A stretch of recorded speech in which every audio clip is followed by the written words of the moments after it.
we should go in a competition. Who's the tastiest cartoon ever? Well, actually, I threw up contribute. Cheetara. I threw up Jessica Rabbit. I've had some people contribute here on the email. We've got someone here. Dom has emailed us. He's told us that for him, Daphne from Scooby-Doo.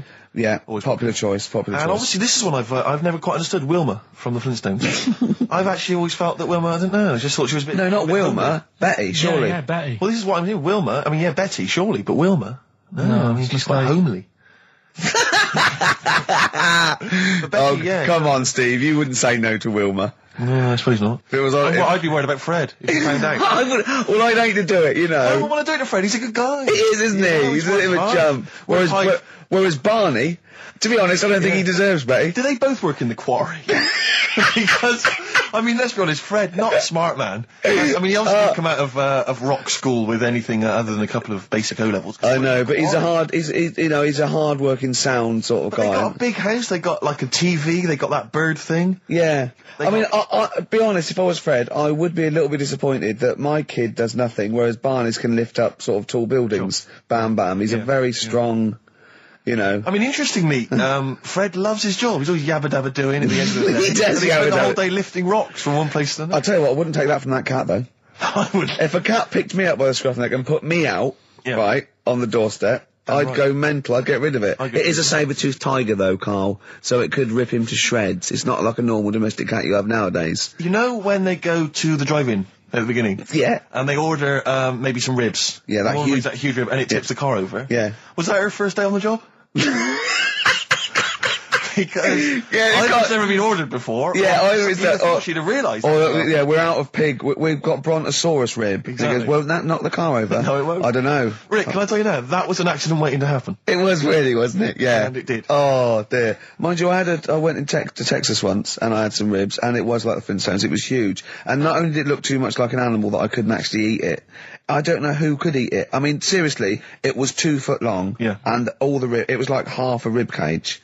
And It's incredible. My friends lived in Texas for a while, and they once were in a kind of diner, and there was, you know those kind of benches that are attached to the table itself, like a kind of picnic bench? Yeah. And, this huge fat guy came in, he came wobbling, he ordered like this kind of everything you can eat meal, and his fat kind of sort of, you know, kind of... His big fatty fat, and his fatted on the fat table, It wrapped itself around the table and everything. He was chowing down, and when he tried to leave, the table came up with him. Oh no! Imagine that! I mean, they are fat, aren't they? They're big people. They're huge people. But it was that thing we were talking about before, that bloke on Jerry Springer Show who was like 80 stone, right? Now, I felt quite sorry for him. He was really sad and he was crying. It is rad, but my point is this, right? When he got to say 50 stones, didn't he go, that's too much, That's enough. For a land animal. Exactly. Do you know what I mean? Yeah. That's big, isn't it? I mean, I'm getting worried. I'm 13 stone, and I'm genuinely getting worried. I'm thinking, oh, yeah, God. when you've got that big, when you've actually got your own mare. yeah. When you have to get in helpers to look what the scale says. Yeah. Like 4 or 5 people lift up your belly and go, it's 52 stone. You go, that's too much. Exactly. I'm going to only have 9 breakfasts when you begin to appear on the Ordnance Survey map. yeah, exactly, yeah. When you've got your own symbol. It's like, we can see 2 things from space now, Fatty and Steve Merchant. We'll be landing at about... Well, no, I'm just saying at all, you're not fat, are you? You're freakish and big. Just another quick thought. Someone's mentioned Daphne from Scooby-Doo, and but I've always had a soft spot for Velma.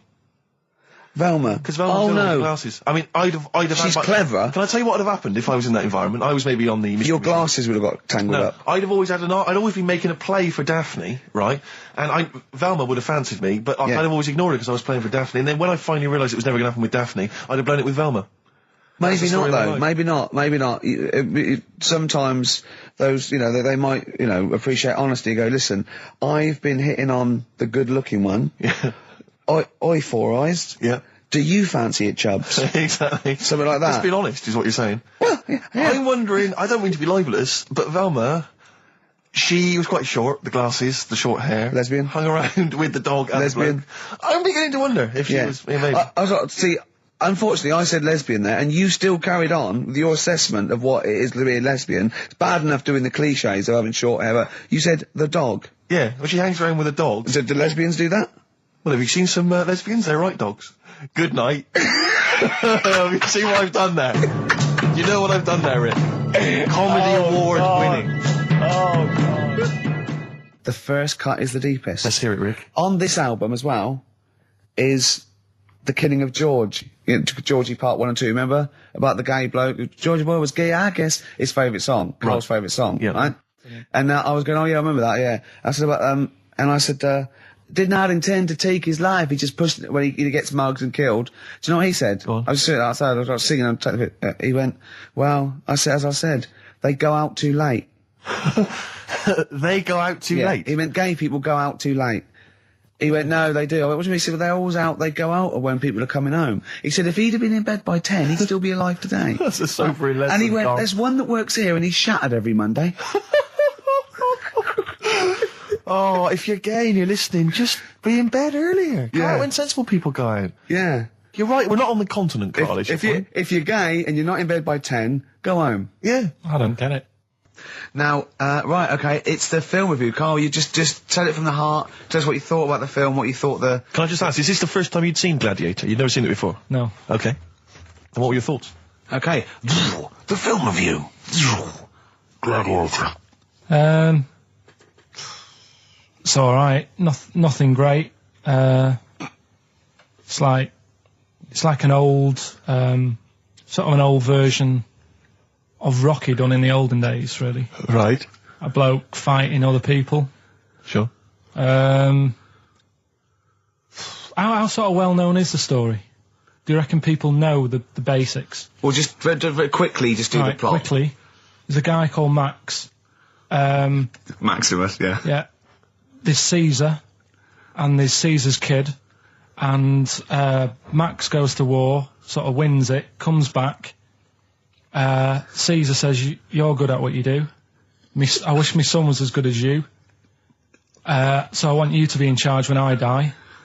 His kid finds out, a bit annoyed about it, kills his dad, because he don't want anyone to hear that he said that he wants him to be in charge. Yeah.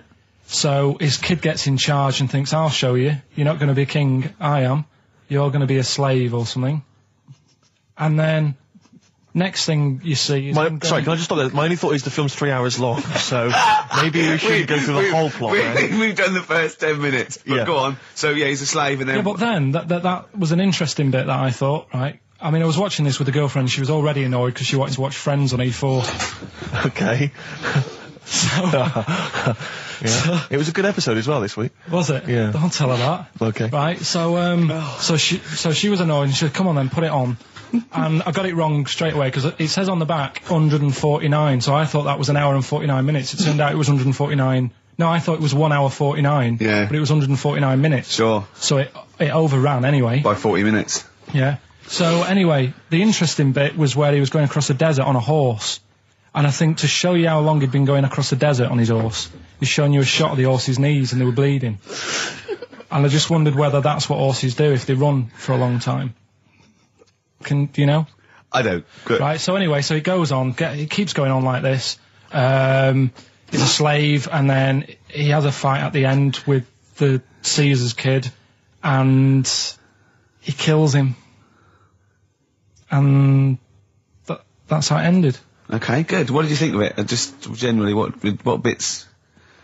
what do you think was wrong with it? Right, well, I've read up on it, and there's already a fact that is wrong. Right.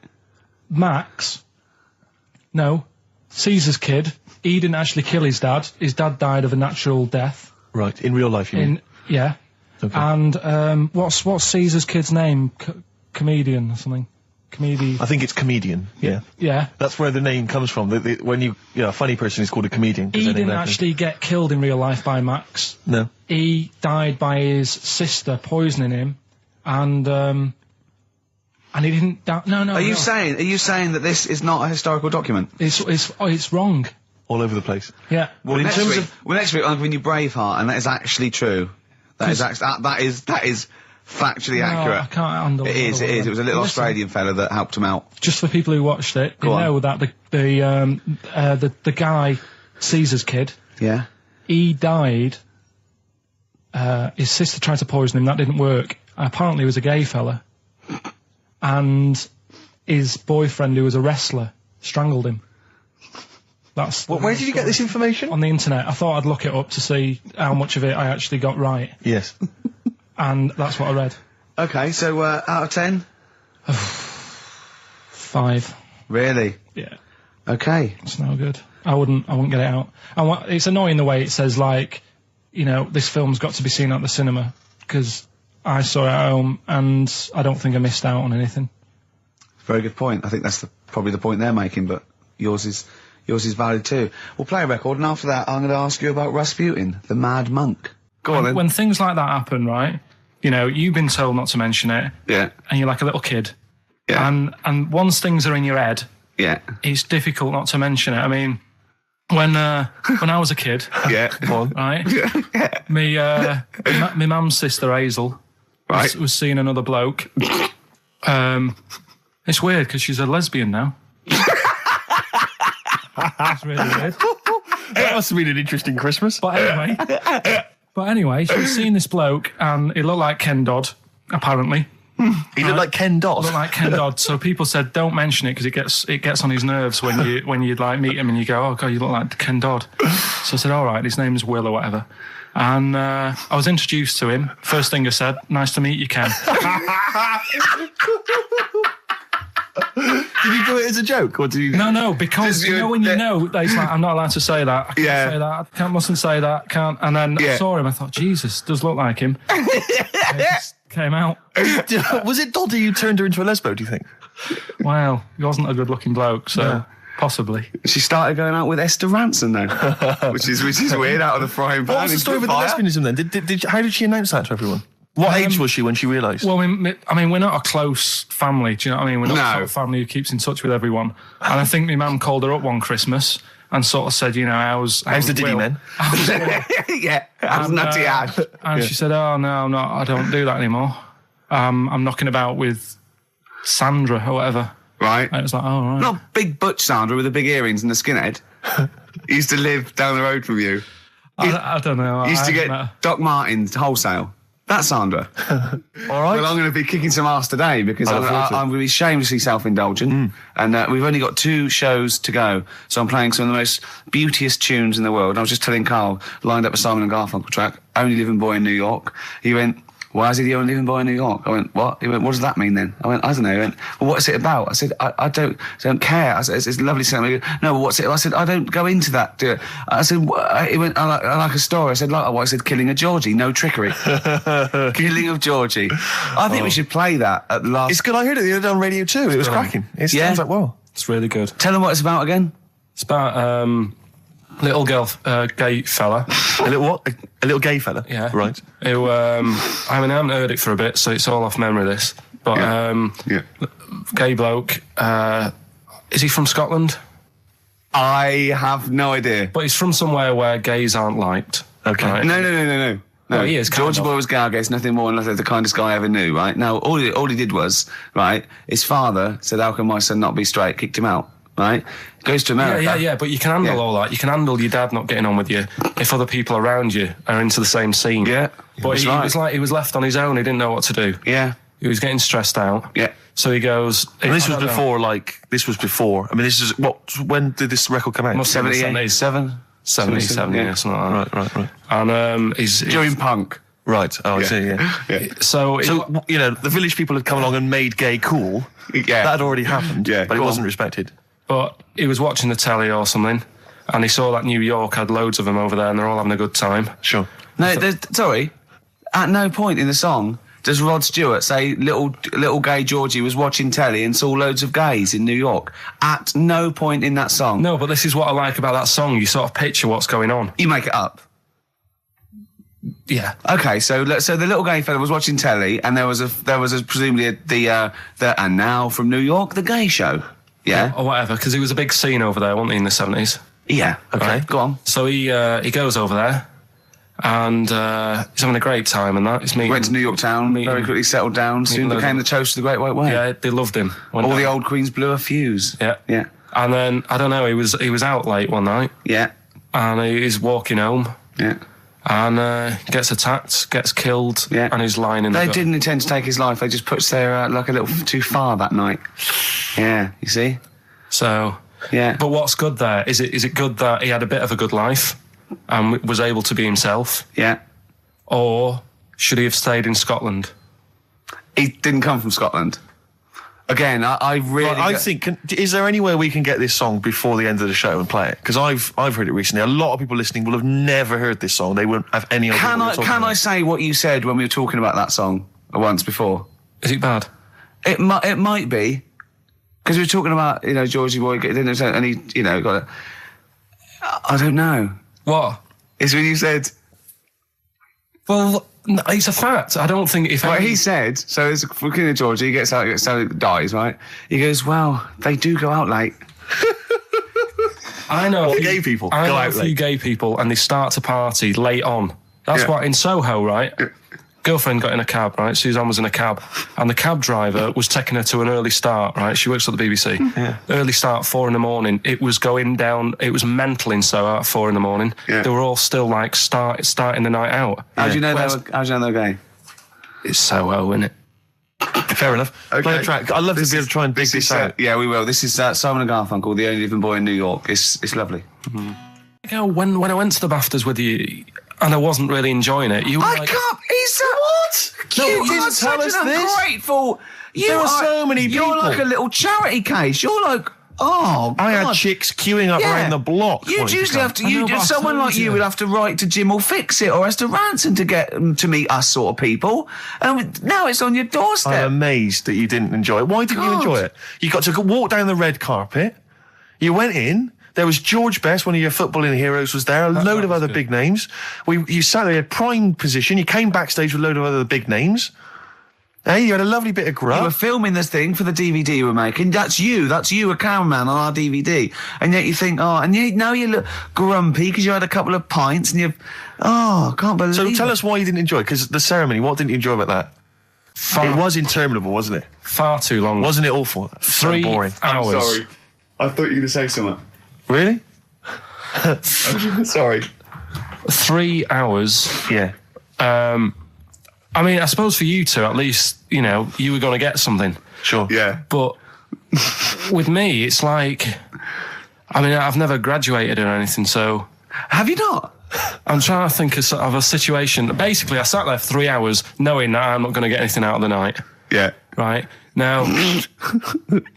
no one Did you? told Sorry, me. when we invited you and you said yes, did you think you were up for an award?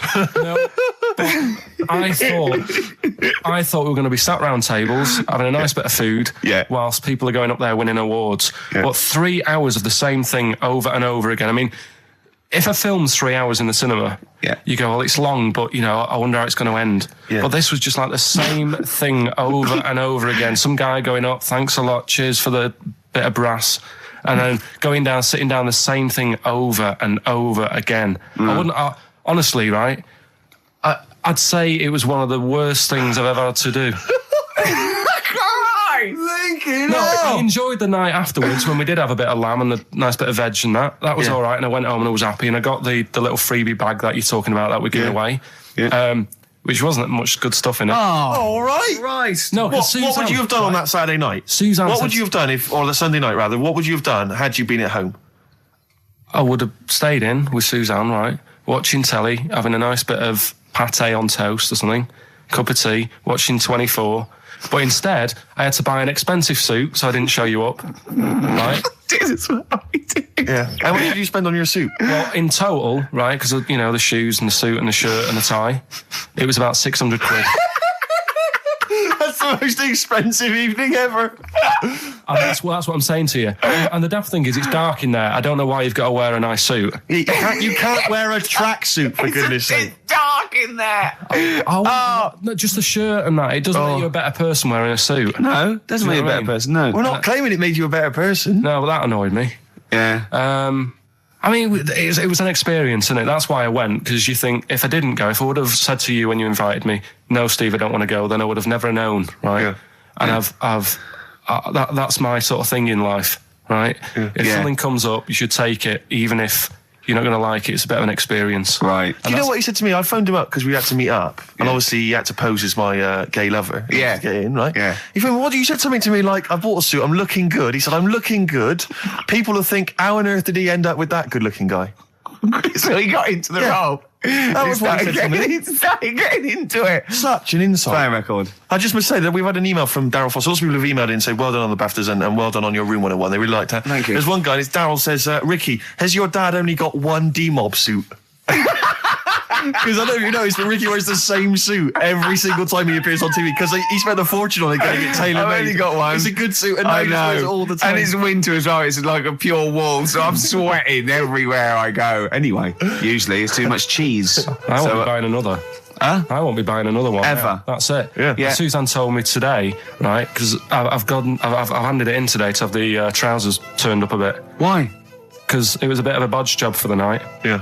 Right. It was just some pins sort of holding it up the other night, but you didn't notice, and I didn't tell you because I thought you'd be getting on the stage and saying, "Look at that freak over there with his pants hemmed up." But I took it to the place to get it done. Suzanne tells me that I'm going to start shrinking now and getting to that age where you start going smaller. I love that must have been a revelation to you and a worry. Like, how small do you get? How small do you get? Oh, Right, what are we playing now? I thought we'd have a bit of Marley music. Marley music. Oh, Okay, go on. well, All right. there's going to be a bit of a change, isn't there? Yes, that's absolutely right, Rick. Normally we would end the decided show, obviously, with just- a song for the ladies. But because it's sort of Carl's penultimate show, and we're going to play one of his favourite tracks, what are you going to... Yeah, I just thought we could play this. It is obviously the Killing of Georgie By Rod Stewart. by Rod Stewart, and this is a song for the gays. See, his father took it as a sort of personal slight, but you can't help it, it's not you his know. fault. And as he said, you know, it's just gay. It doesn't make him a nasty person. Not at all. Are you enjoying this, Carl? Yeah, but I'm not gay. No evidence of him being Scottish. No, but When he says they blew a fuse, if they're not electricians, they mean and it's not a euphemism either. Oh, I'm worried. I'm a bit edgy. He's out late. I know. And he's taken a shortcut, which is mental. Not in New York City. Yeah. He doesn't know the area. He's from Scotland. I bet it was them that were screaming. I'm suddenly worried. This isn't a true story, is it? Who knows? If it is, we don't know that. Just want to say that we're not... Oh, that'd be terrible. see, how come you think this might be a true story? I just got suddenly worried then. No, but how can this be a true story? But the bloke jumping out of a window and hearing his phone ringing. No, because Rod Stewart, I just suddenly thought, what if he's written a song about this and this bloke did actually exist and was killed? Then I started panicking. Yeah. I don't think it is it? I'm almost certain it's not. Okay. Is that it then? Is that it? Then we got to pack up and go home. Yeah? Well, I think we've enjoyed ourselves. Oh, I've loved it. I've loved every minute of it. Karl.Pilkington@xfm.co.uk for your suggestions as to what you're willing to swap for the signed bag. See you next week. Bye. Carl, what was that? That was your little song with a story, That's wasn't another little feature that we do every Saturday. Little So make song. sure you tune in. It's a song that's got a good story in it. There's a lot of music about these What's days. that story about then? What's that story you about? don't know what they're going on about. Whereas that, classic from the Kinks, called Lola, Yeah, what's it about? I'd listened to it for the first time properly this morning. Yeah. And what I've worked out from it is a fella who goes out for a normal Saturday night out. He's in Soho. Yeah. He's having a Coca-Cola or whatever. And Cherry-Cola, yeah. he sees this woman. He thinks, oh, she's all right. Won't mind a bit of that.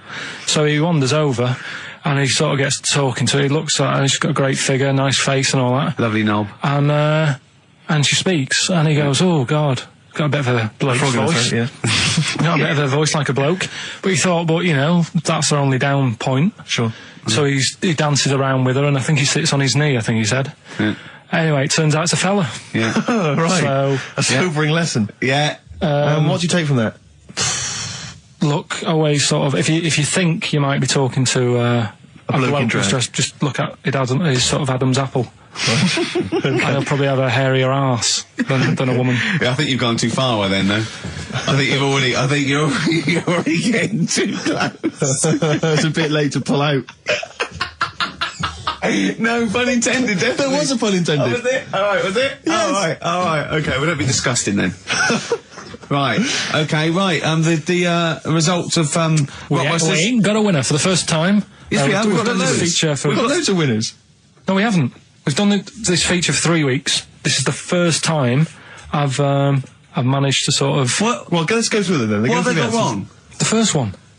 The first one? What was The first one, the yeah, the first one. hang on, let's do them in reverse order first. So what's the last one? The last one, the clue was That bloke does sport on the telly, and he's got a little kid. What's that? That's Destiny's Child. Des, who does ITV Sport, that's has got terrible, a Tiny's man. Child, right? No, That's terrible. that's fine. They got that. Okay, Destiny's Child. Des- What's the one? Des What's the Tiny's Child. middle one? Right, the middle one. Right. Child. The second one was he doesn't like women. Yeah, he's got a couple of kids. That's a bit weird. Yeah. Right. That was PD. That was Puff Daddy. That is offensive. Go on. But it's not Puff Daddy. It's Puff Daddy. And he's not even called that anymore. He's called P. Diddy. Well, Okay, fair enough. but they got that one. yeah. And if I'm being tight, these lot are as well. Yeah. Yeah. Tight means something in Manchester. Go on. Right. And the first one that they're having problems with, I don't think them birds should be allowed in this They've area. got it. Boyzone. It's not Boyzone. What's the clue again? I don't think them birds should be allowed in this area. That is perfect. A boy zone. No birds. No women. No women, yeah, birds, right? A boy zone. Sorry, Carl. If that isn't the answer, their clue is better than yours. That is brilliant. What was yours? Boy zone, it works perfectly. What's your answer then? Bangles. I have no idea what that means. Like seagulls. So you don't want them in this area, so you're banning them. Bangles.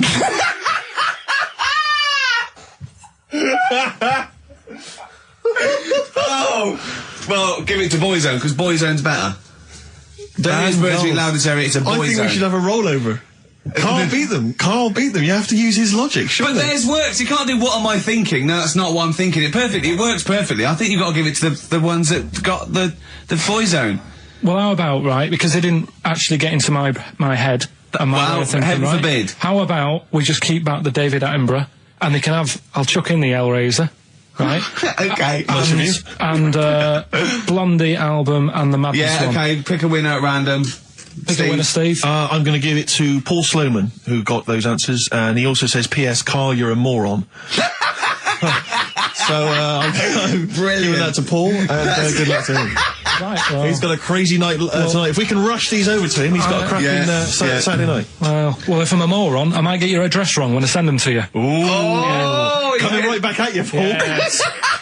Right, John, play your song. Is this what we Oh, almost Carl's done? annoyed because Wow, they he's didn't get wild. banned goals. A song from song for the ladies. I think we seem to have missed this a lot of weeks, but this Sure. is, I've been wanting to play this It's for not like ages. us to forget things like that. This is a band, Frente, who kind of came and went and no one yeah. was particularly interested, but they did this lovely acoustic version of the New Order tune, Bizarre Love Triangle, Oh, and right. this just shows you how incredible the melodies and the words and everything are. Brilliant, I'm a fan. New Order, just play this. Good night. Songs for the Bye-bye. ladies. Is this Bye. in the week? Do you reckon Richard Anderson will be back next week? Yeah, Richard Anderson will not miss this show.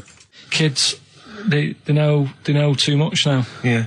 You Compared to you, yeah. Despair. I know, right? Yeah. Listen to this one, right? Go on. My dad had me niece in the car, right, running her to school one day, and she was in the back of the car with a mate, and they were chatting away about stuff like kids do. And they got onto the topic of one of the mates, who they said, I mean, you've got to remember, my niece, this point was probably about 5 or 6, something like that, right? In the back of the car, talking about My Little Pony, whatever it is they play with. Subject changed. That Lisa in our class, she's a lesbian, isn't she? Right. That was that's what they were talking about. Yeah. Chatting away about it. Just openly talking about Yeah. lesbianism.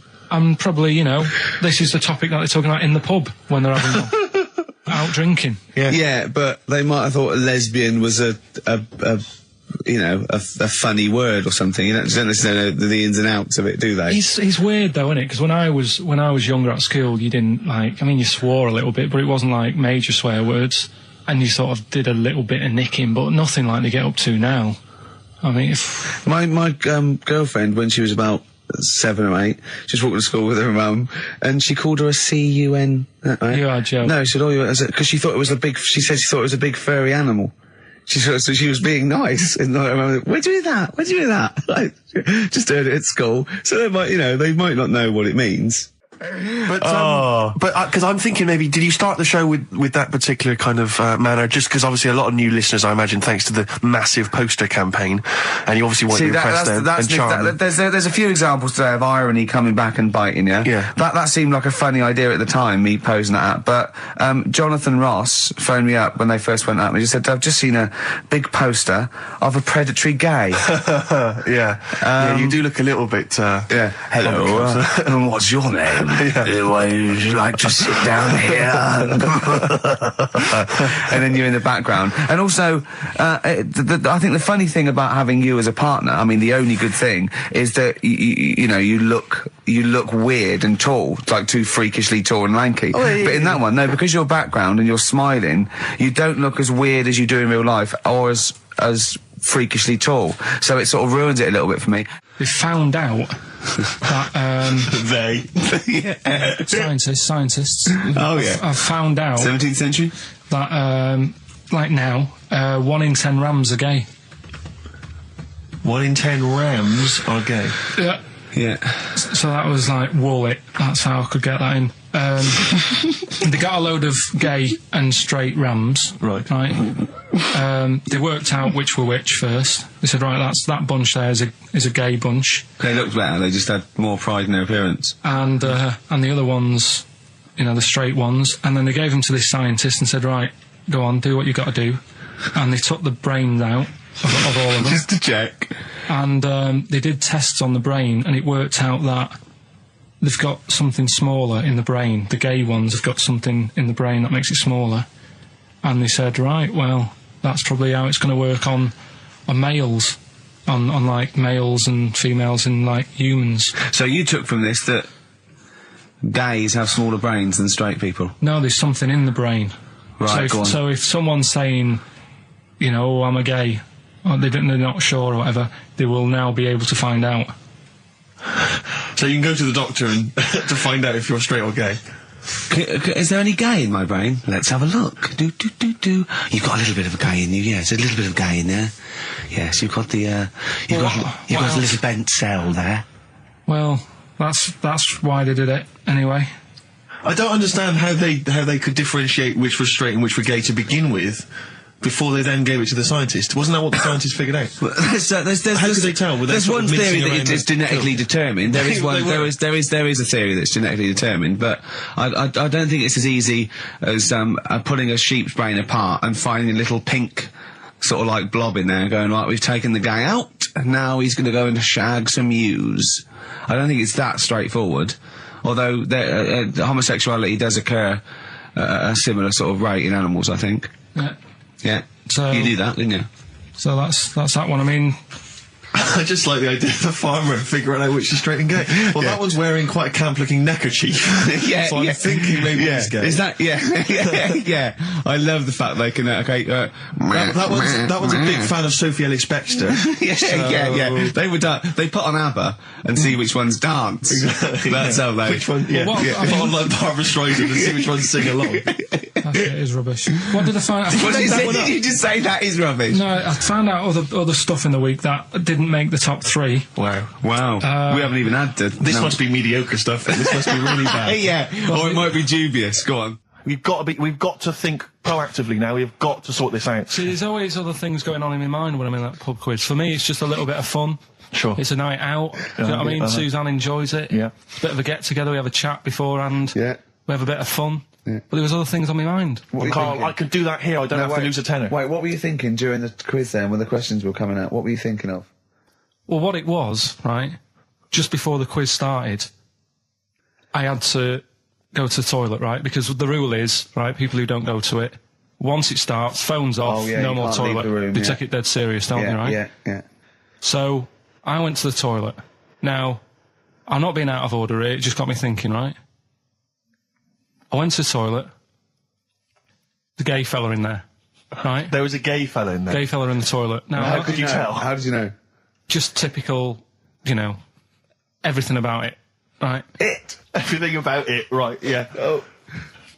What, large handlebar moustache, leather cap. Butt plugs, amyl nitrate. Could I just say that These views do not reflect the views of the management of XFM or me and Steve. Or Go on, most Carl. of the people in this country. Go on, Carl. What's your problem? Yeah, but this is what I'm worried about, really. But this is why I only got Danny Minogue right. Right? Because this was floating around my mind. Went She's to a the big toilet. gay icon, Now, isn't she? go into the toilet. They have like men's cubicle and they have women's cubicle. Yeah. Now, without sounding out of order, is it wrong for me to think gay men should have their own little cubicle? Call in. They should have their own... Well, not cubicle. You mean an actual toilet, I suppose. When I was at the urinal, Yeah. normally, you know, there's a fella there and then you go, all right. And there's no pressure. But I couldn't go. I was thinking, should I wait? If I go into the toilet, it'll look obvious. Yeah. I had loads of pressure and this was what were going you on. worried about? I'm so sorry. What were I'm you so concerned sorry, about? viewers? I'm so Well, sorry. it's like, right, listen, when I was a kid, right, and it's all right for you to go into women's toilets when you're a kid, it's like, oh, it's a bit cute, Yeah. right, as long as you're not, like, over 15 or something, right? Right. But when I was a kid, I went into a toilet, and women, when they use their little cubicles, they don't shut the door. Some of them just sit down on the toilet, Yeah. right, and you see everything. And, no, seriously, that's probably one of the first times I saw, like, a woman. Yeah. That, right, and my Auntie Nora when she was staying over. What happened with your Auntie Nora? She was, she's into wearing caftans. Into wearing what? You know, caftans. Oh, yeah. What are caftans? Big, bellowy sort of dresses. Right. And, yeah, I used to sit on the floor at home in front of the telly. Sure. She was on the chair behind. Yeah. She did a bit of a sort of a Sharon Stone scene. Oh, God. Yeah. Did you see it? There was no underwear. No. What age were you? What was it like? What age were It you? was like a ripped tennis ball. What?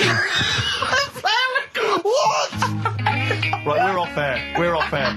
Either that or put us in for the Sonys. Ice-T. That's how I'm living. Bit of old school hip-hop. Where's RT? All right. Good point, yeah. Go make me a cup of coffee or something. Well, before you do that, can I just qualify something? I'm a little bit concerned Yeah. about your toilet discussion. What exactly is your point again? I was just a bit bemused. You see, it's a tricky one. All I'm saying is, right, there I was at the pub quiz. I go to the toilet, not thinking about anything. I try to go, right, there's a little gay fella next to me. I love this little gay fella. Now, the weird thing is, there's nothing stopping him having a little glance, right, because he's allowed in the fella's toilet. Yeah.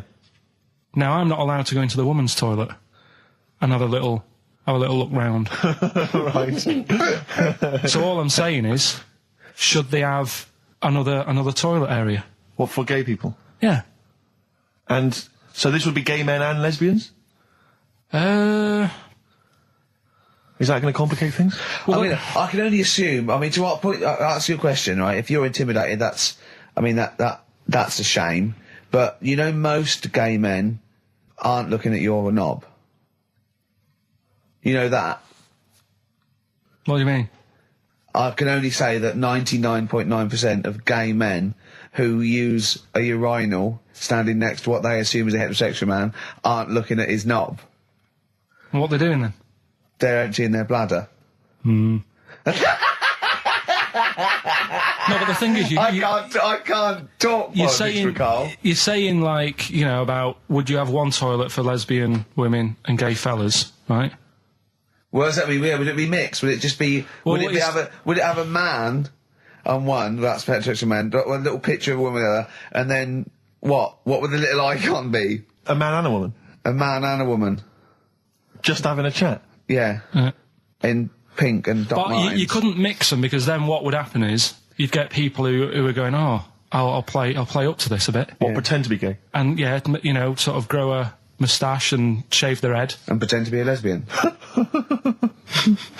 Right. Yeah. So, well, I see. So, you know, people pretending to be gay so they could go in and have a look at the lesbians. Yeah. Right. So that would mean that we need 4 cubicles now, would we? Yeah, no, this is fine. 4 cubicles. So every pub How now... many toilets do we need at Every the pub's moment? now got 4 toilets. Oh, Carl, bisexuals. Yeah. Now, interesting. Bisexuals. How many toilets do we need now? Call the council. Do you use any? Huh? No. No, because they're interested in everything, aren't they? Because the little bisexual fellow will be looking at your knob. Right, with them, What you do, you just have a door, you open it, and there's one urinal there, so you can't get a queue. They have to sort of wait. I just thought that, well, why can't there just be a thing between the urinals so no one can look at anyone else's knob? Wait a minute. Just to go back to Ricky's point, what stops, even if we've got the toilet for gay men, what stops the gay men who want to have a look at your willy going in the regular toilet and pretending that they're straight? Most men don't wear gay across their head. Exactly. They don't have a tattoo. There's no branding yet in the British house where they have to declare. So we're going to have to expand this. What So we've all got to carry identity Do you know cards. you can see a gay, can you? Coming a mile off. No? No, I'll just hold it in next time. No. Can you tell gay men? Do you know a gay man? I'd say probably if you did if you lined some people up and said point them out, I reckon I'd get. But hold on, we're not talking about people dressed in leather with the arse cut out and an handlebar moustache. Yeah. We're talking about the everyday non-seen. Of course. Yeah, but I mean, suppose I put you in a room and there was 10 naked men, right? Yeah.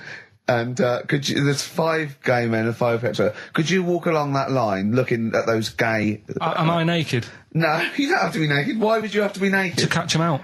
Play a record! How would you catch them out? No, don't go into it. Don't go into it. Play a record. I'm miserable now. Would you share a toilet with Morrissey? From Manchester, you'd have a lot to talk about, wouldn't you? Yeah. We've had an email, Rick, from Jim, and he's just simply said, what about a separate cubicle for bold Mancunians? Wow. Makes a lot of sense. Yeah. You just have your own toilet. I'm Ricky Gervais, with me, Steve Merchant and Karl Pilkington, and a few new characters, Steve. I can't believe As that. you said, I know you love Moyles and his sort of wacky stuff, and Chris Moore, Edmonds, one of the greats, one of the and greats. Edmonds, and just all Edmonds. well, I'm going to go along the same sort of vein. I've come up with a couple of. Can I show you one? I'm excited. Okay. Well, it always starts with a sort of doorbell. Okay. So it goes, ding dong. I go, oh no, hold on, Steve, hold on, Karl. Who's that at the door? Yeah. Hello. Oh, hello. Oh, look, it's Camp David, the right queer gay.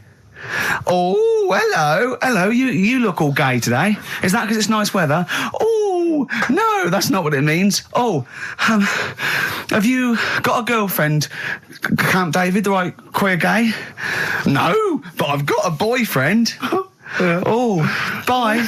Right. So there you go. We'll be hearing more from Camp David, the right queer gay, and Holy Fuck the Funny Little Chinaman. What? All right, Karl.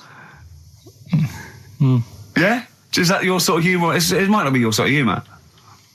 You just should have run it past me before you did it. Yeah. What one are you worried about in particular? The not Camp David. Well, say his name. No. Say his name. Which one? I don't know which one you mean. The Chinese fella. I forget who that was. What was his name? I can't remember. Well, if you can't remember, it can't be that good, so we'll leave it. We won't do it again. Right? Oh, ding dong. Hang Who's on, that? who's this? Oh, hello. Oh, look, it's David Gray, the bent piano player. Oh. All right. I thought it was going to be Columbo. That would have been a joy. Ding dong. My wife loves you.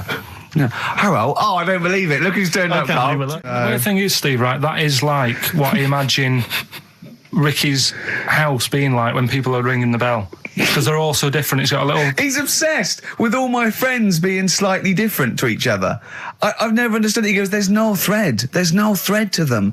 All my mates have got a thread running through them. I was in literally after they walk out of the home. Yeah. But what do you mean my friends all different? Well, that could be... It wouldn't surprise me if I was round there and the bell went, and I said, do you want me to get it? And he said, yeah, and I opened it, and it's, what, holy fuck? holy, yeah, he's at the door, right? And then I'd say he's busy, close the door, bell would go again, then you got the little gay fella. David Gray. Yeah.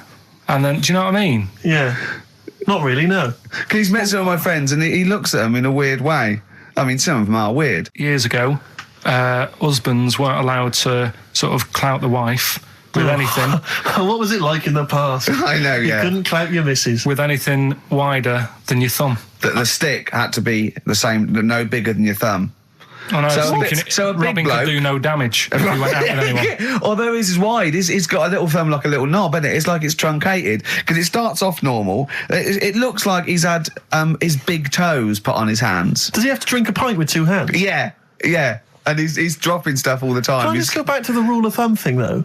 The idea, what date was this? I'm not asking Carl, I'm looking at Ricky, because you're not going to have any idea, Carl. It's just going to be the past. Yeah. But I like the idea that... I think it's the same sort of day where, I don't know, you got hung for being homosexual and you could shoot a I just love Welshman. the idea that there's blokes beating their wives with shovels, logs of wood, and someone's gone, hang on a minute, everyone, Hold on, this is wait crazy. a minute. Let's have a look at your thumbs. Wait What can we do? Wait a minute. We've got to have some kind of rule here. I'm all for beating your wife, but let's have some kind of rule. Let's give him a sporting chance, surely. He goes, well, I'll tell you what about you can hit her with the width of your thumb? And the wife goes, make it the width of his knob. I go, no. He no. slaps her again. Yeah.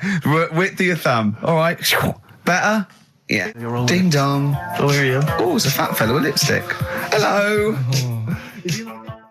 You're giving away a lot of. I mean, that you're an enigma, Carl. I wouldn't give away your workings. I mean, because then everyone will be able to do it. And what you've got now is a gift that people can't really tap into. Do you know what I mean? See, that's what Lenny Henry and Chris Miles' mistake. See, I've sort of worked out how they do their comedy, and I'm doing it now. Sure. Do you see what I mean? Now that I'm doing. I think the only way that people would start to be able to replicate a lot of what Carl does is if maybe they had a severe blow to the head, or they were diving and they came up to the surface too quickly. Ding dong! Oh, I'd like a severe blow. Oh, get lost, David. Oh, let's have some adverts, quick. So this week, we're very lucky to have with us Russian pop act Tattoo. Round of applause for them. Hello. Lovely to have them here. Tattoo. Now then, of course, there's been much controversy that your kind of lesbian shtick is just something to try and whip up some press attention. We are proper lesbians. We love fanny more than cock. Okay, brilliant. And Tattoo, lovely to have you here. Thanks for coming. Yeah. Now then, you've got some live gigs, I understand, planned. Yeah. Duh. Okay. I can't help but notice that you sound, dare I say it, Tattoo, you don't sound so much Russian as German. No, we cannot do the accent properly. Okay. And Tattoo, it's a joy to have you. Thanks for coming down. And finally, your lesbians would, for instance, either myself or Carl be able to convert you from your lesbian ways? We like the muff so much that the knob is no good for us. All right, well, thanks very much, Tattoo. Yeah, thanks, Tattoo. Thanks very much. Cheers. Extraordinary. Next week, share. Brilliant. So if you've got any guests, special guests you love us to interview, then let us know. Ricky.Gervais at XFM.co.uk. Look at Carl's face. And we'll try and get there. Oh, dear. Play a metal, Carl. Rockbusters answers next. I was going to say, well, do you want to do that? No, let's do it next. After the Just record. was going to say something. What were you going to say? About gays and that. What? In a bit. What were you going to say? Oh, we'll look forward to that.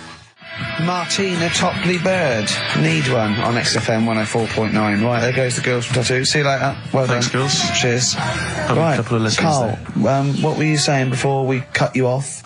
Yeah, it's just like, you had the girls in and that, and it reminded me, I was talking to Steve in a week. Yeah. I think it's, when people were talking about going to Stringfellas and that, Yeah. I was talking about seeing naked people. Yes, I asked him, I said, when he used to watch, say, he accidentally flipped onto BBC Two and some ballet was on, would his eye ever been drawn to maybe the gentlemen's lower regions rather than the ladies? The gentleman's package. Yeah, would your eyes ever be accidentally drawn to that and you couldn't resist it? And you said yes. Yeah, because, right, I don't think I'm, Oh, dear. Well, go on, I mean, fair enough. no, right. I'm always looking at the beautiful ladies, but fair enough. Yeah, No, go on. but, right, Have you ever looked at Wayne Sleep's testicles? I went out. Have you ever looked at Wayne Sleep's penis and testicles? I went out on a night out, right? And it was it got to some point in the night where two women and two fellas got on the stage. Right. Started stripping off. Yes. Yeah. Just what, members of the audience? No, I think they were, like, part of the act, right? Right. And, What was it, panto? the fellas had, like, their undies on, and the girls just had their knickers on. Yeah. Right? And, Sounds pretty erotic at the moment. Go on. and at the same time, they all whipped their pants off, Yes. right? It was Now- Bucks Fizz, wasn't it? The adult show. Now, I said to Steve, at that point, Sorry, I wasn't there. He said it's to be later. yeah. I said, well, you have a quick glance at the fellas. And then the annoying thing was, I thought, right, now I'll have a look at the women, and it was too late. They put the knickers on. How long were you looking at the fellas? Not that long, but it Why was were you like, looking at them first? that's human nature, innit? Why? I don't know, but I'm sure you would have done the same thing. You just sort of think, well, how are they shaping up? So they weren't it's a shaping up at comparative all. test.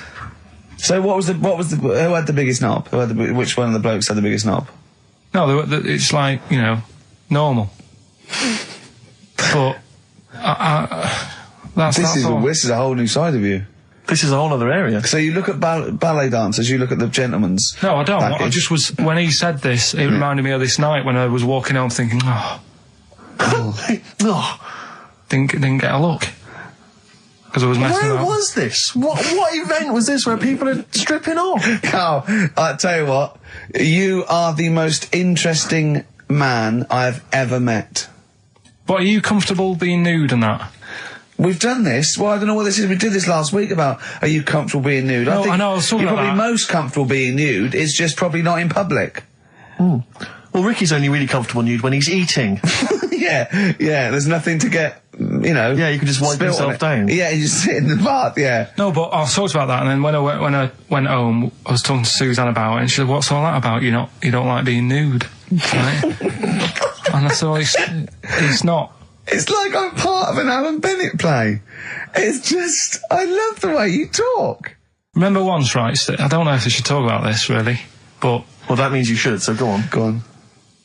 oh yeah, right. We went to Tenerife, right, one year, and I was still living in I'm Manchester. scared now. Yeah, that I don't know Wayne said what's that. I'm No, actually I'm scared. I'm thinking about Suzanne, but she's Well, working. I don't want to know anything about Suzanne, Come to on, be no, honest. but If come on, it's gonna be- It Go on. involves me more. Let's hear on, the story. go But on. I'm just explaining to you that I don't like being nude. Yeah. Go on. So you're in Tenerife. In Tenerife, right? Didn't have much money. Stayed in this apartment that wasn't that nice, right? Had the cockroaches in it and stuff, right? Didn't have much money to go out at night. So we're in this sort of death trap of an apartment, right? Uh-huh. Anyway, so when I was younger, right, had a bit more energy. So He's 30. 80, I know. so start having it away a bit. It's a joy. Beautiful. It's so, good, yeah. I'm going to hit it away. I love it. Go on. Right, so, doing what I do, right? Yeah. Someone starts banging on the door. So Suzanne Everyone's says, at it. Right, so you mean knocking on the door? Right, okay. knocking on the door, right? So Suzanne said, you better get it. So I said, I can't get it now, can I? I'll have to wait a bit. Right? I can't go to the door. Go on. So the banging's getting louder. Yeah. Someone at the door. Yeah. And she's like, hurry up, it must be important. I'm like, in a minute. So anyway. I don't want to know anymore. No, come on, finish the story. Open the door. It's a fireman. So I just stick my head round, and he's going, you'll have to get out. The building's on fire. Right? So I'm like, in a minute. Sorry, you weren't still having sex at this point? No, but, Right. still sort of got to wait a minute, or I can't get my pants on. Oh, Carl, I wish I'm so sorry. Right, go on. So So now, So the place is burning down. So it could be a serious big fire going on. Yeah. I'm sort of waiting. You can hear people sort of screaming and that, panicking. Is that because the door's open and you're nude? The fireman saying, will you get out, will you get out? I'm saying, in a minute. Right. And Suzanne was saying, think of something that's not sexy. Sure. So I was thinking of people, thinking maybe down in a fire might sort of calm me down. Yeah. Then the fireman said, we need a big pole. Yeah.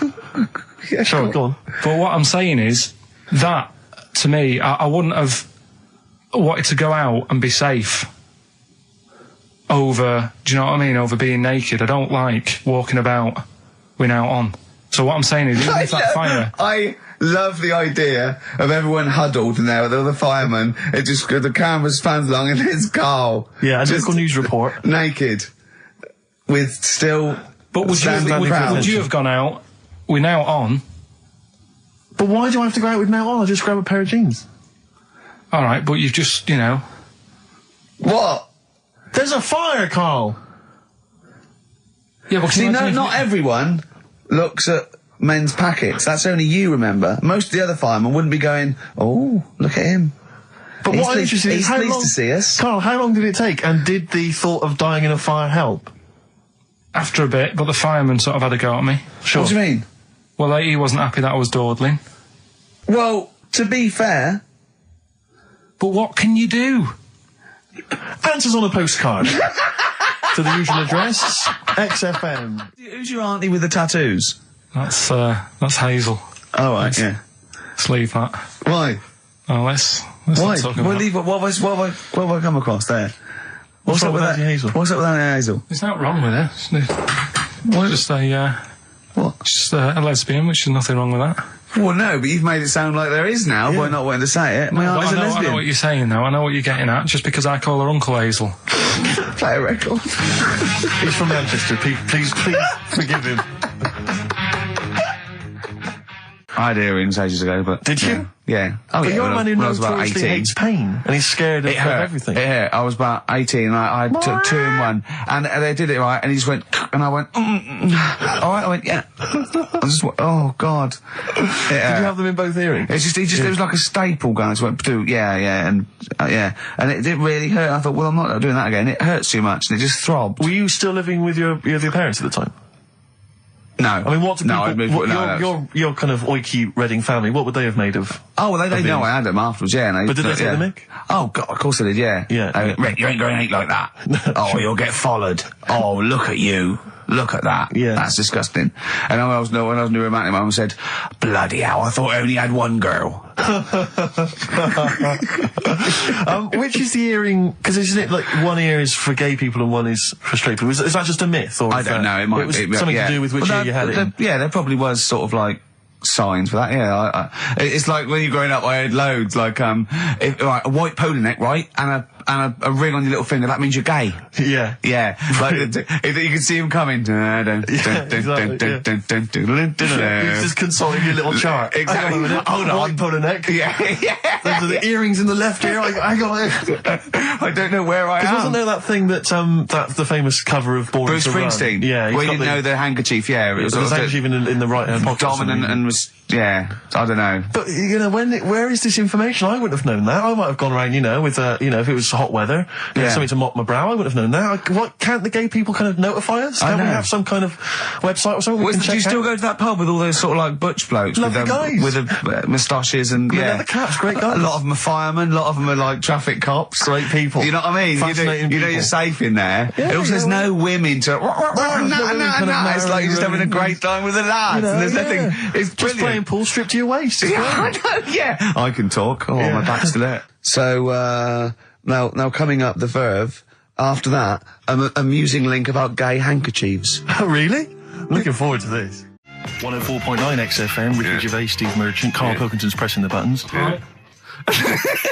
We're playing some great moments from the last 3 weeks. And some great records, Steve, from the last 2 weeks. That's true enough. Yeah. We're not actually here today. What are you up to today, Rick? It's 8 hours earlier, so this is about 2 o'clock probably. Mm-hmm.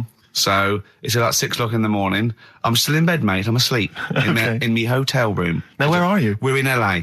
Los Angeles. Yeah. City of Angels. Yeah. City of Angels. Yeah, and so that's what we're doing. We're doing stuff like that. That's why we're not here. We're not here next week either. So next week is the best of this week. All right, so here's the first bit.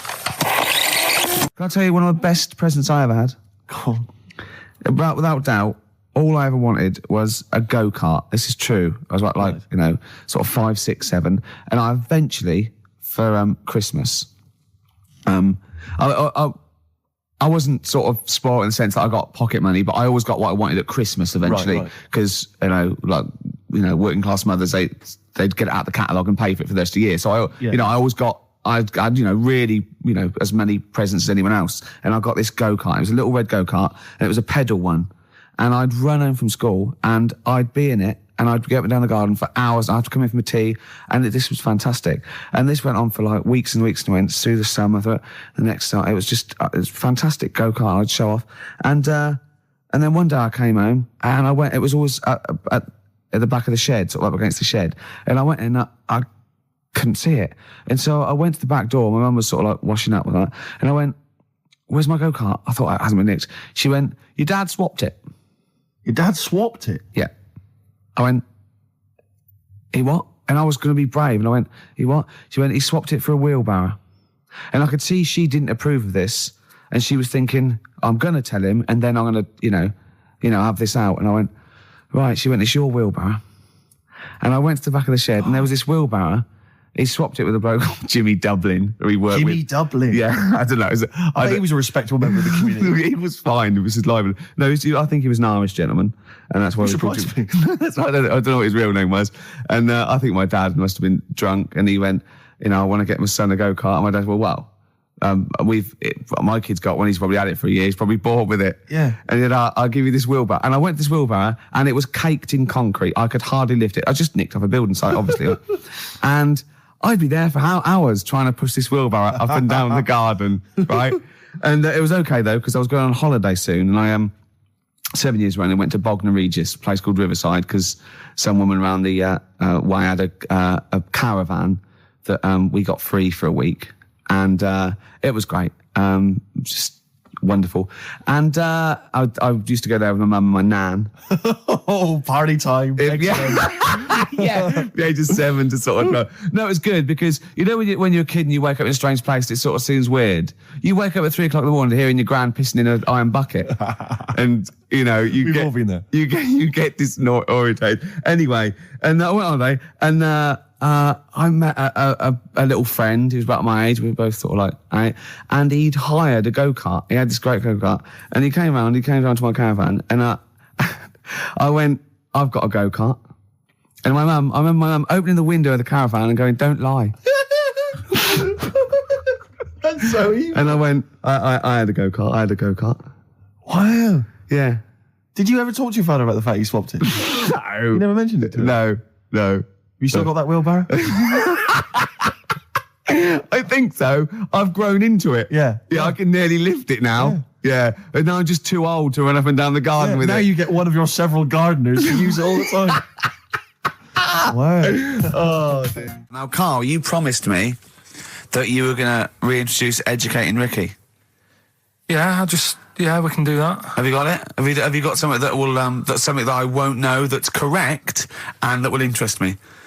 Yeah, there's loads of stuff. Is it anything to do with monkeys? No, we've got monkey news. We've got monkey news coming out. Of course we have. Yeah, monkey news people. And they're now over to XFM for monkey news with Karl Pilkington. No, we won't do that yet. We're not doing that yet. Educating Ricky is. Yeah. Well, let's do it. We did it ages ago. Educating Ricky. Oh, that's interesting, and it's correct. Hang on a minute, though. What I do is I tease you, don't I, with headlines. Oh, go on then. And then you have to sort of go, that one sounds good. Go on then. What are the headlines? I want to know more about that. Educate me. Yeah. Right? Okay. You've got, Jeez. That Nelly died. That Nelly died. All right. Okay. Right. Could be about an elephant. Yeah. Go on. You've got that. You've got, I've got well. Take well as read. So they all start with well. Okay. Knob body has been that lucky before. Brilliant. All right. Okay. You've got get a lobe of this court case. Right. Okay. Not bad. I'm going for knob body has been that lucky before. Right. It's a story about this kid who was born. Right. Was he? Yeah, he was popped out, and the dad and the mum saw the baby, and it was like, oh, that's a good-looking little kid. Sure. And they were proud and that. And then like they're surprised that it's a good-looking little kid. It's theirs. Yeah. Like it could have been a frog, and they'd have gone, "Oh, he's got your eyes." And then the doctor goes, "Yeah, it is, but look at that." What? He said, "It's a boy and hasn't got a knob." I love the doctor saying that. I love this GP. Right. Oh, this midwife saying that. Oh, I love little boy. Yeah, but no knob, baby. Mr. and Mrs. I mean, think. Right. No, but I'm speeding it up a bit. All right, come on. So the baby's right, so born. the baby's like that, and the doctor says that, and the woman's like, oh, it's our first as well, and stuff, right? She's really gutted. What's the second going to be like? So, no head. So just a knob. Doctor says, you know. We call it Karl. All right, go on. Right, go on. So the doctor says, well, I'll leave it with you for a bit, get used to the idea, right? As opposed to throwing it away. So he wanders off. Yeah. He comes back with a smile on his face. Right? Found the knob. So the mum and dad are like, what are you smiling about? He said, you're not going to believe this. Baby's just been born. It's got 2. Right? You can have one of them. And they did a little operation. Where did you get this information from? That's in a book. What book? Is it the a same as the joke book that you carry round with you? No. With the woman with 3 legs, the juggler with 9 arms, and the bloke who found shagging a chicken under a rock. Is it in that book? Weird though, isn't it? Well, it's not true. It is true. What, in the same hospital, there was a baby born without a knob. Luckily, Karl. It happened. You swear to God you're not making The this up. doctor came back honest to God. smiling because you don't believe it. There's a baby there with an excess of a knob. It happened, honestly. I'm not, all these things are not made up, the educating stuff. That's why I do it, innit? Teaching you stuff, always teaching you stuff. All right, if anyone can confirm the baby with no knob, they're going to the baby with confirm it 2. because they're going to go to the same dubious website that Karl got it from. I always try to be level-headed and reasonable in these situations. And it's always ignore it. Guatemala or Mexico. Rodriguez was born without a knob. Luckily, baby next door and was one 2 knobs. What a load of shite. Play a record. I should just confirm that we've had a number of emails that say the baby born without a knob and then having one transplanted from a baby that luckily enough had 2 knobs is apparently true. Right, Yeah, no, go. listen. So- I don't question that you that? could be born with a deformity and get someone's, fingers, knobs. What I'm saying is, it didn't happen with the doctor goes, I'll leave with it. I don't believe it. That baby's got 2 knobs. Exactly. What a coincidence. I bet that little bit of information isn't in there, is it? Sure. That he went out the door, I'm going to get a coffee, came back, bloody hell, hold on, no, here's an extra knob, I found an extra knob. We could put that knob on there. Perfect. I think that my new TV is too big, Rick. I said that. I know, when he I don't know bought what it. I was thinking. But I can't believe it. He talked about this buying it. He's got a bit of cash now, of course. And what is it? 42 inches? 42-inch plasma screen. What did it cost you? $3 grand or Oh, something? don't tell me. That's Wow, huge. it's 3.5 ridiculous. grand. $3.5 grand. Big spender. Of course it's too big. Well, I can't get far enough back in my room, in my living room for it. You're meant to be, I think, 4 times the screen size away from it Really? to get out from the air. So that's 4 times 42 inches you're meant to be sitting away from it, which is impossible. Yeah. Well, I'll have to just get friendly with the neighbours. Yeah, watch it through a hat. If that's the case, though, aren't you better off just getting a portable? What? I don't understand that rule. What are you saying? Well, you're meant to be 4 times the screen size away from the TV. But then what's the point in having a big telly if you've got to keep moving further back? Get a portable. And sit right next to it. Do see your point. Why do people go to the cinema then? Did you see films that are out yet? Fair enough, he's got you there. Done. I'd tell you this, though. I had it delivered, and are you supposed to tip delivery men? Of course you are. I don't know. You said I've never had anything delivered before. I never spent that much money. Not if it's a courier with an envelope, but if it's a bloke who's struggled up the stairs, I held the door two open for fat him. blokes with a fridge, then give him a £5 for a drink. But the problem was, I didn't realise, and I was thinking to myself, I wonder if I've got to tip him. And the guy was leaving, and my mobile phone went off in my pocket, Yeah. and I reached in to get it. He put his hand out thinking it was going to tip. I went, it's just my phone. And I felt terrible after he left. I didn't know. What was I going to do? Run down the street and offer him a £5? No. No, of course not. No. I'm not made of money. I just spent it on TV. Yeah, I've got no money, mate. Yeah. I just spent it all on Yeah. this. I had to clean out my jar, everything, Exactly. the drawers. Yeah, I'd take some bottles back. The problem was it took me forever to wire it in. I thought I'm not going to pay for someone to wire it up, So it took me about 3 hours to wire it in, and it was huge. And I got it switched on, and the first program that was on when I got it wired in was Bargain Hunt.